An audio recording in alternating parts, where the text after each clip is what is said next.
Yeah, I think that for a lot of my time during my case, it was fear that every now and then would subside, where it would just be like now going through the motions again of daily existence, of life incarcerated, awaiting my next court hearing, right?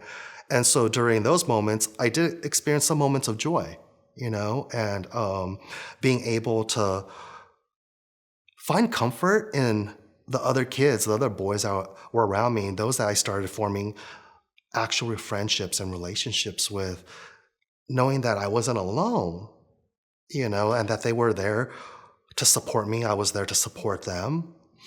And sharing that same sense of compassion and empathy for each and every one of our friends who, at the end of their own cases, would get sentenced, many of them receiving life sentences, being able to sympathize together, cry together, also feeling a lot of anger, towards this criminal justice system, constantly wondering why we as kids would oftentimes be subjected to harsher sentences than even adults, because we would spend time with the adults in the holding tanks, in court, hearing what they were facing for their own cases, some of them as serious or even more serious than our own, but being told that they would possibly receive reduced or lighter sentences. But we as kids, again, because of being a super predator, we're being subjected to harsher penalties,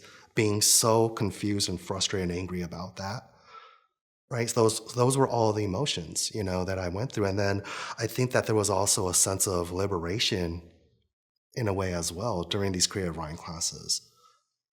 Being in a safe space on a weekly basis, twice per week, being able to have paper and pen to just really dump out, whatever it was that we were bottling up inside.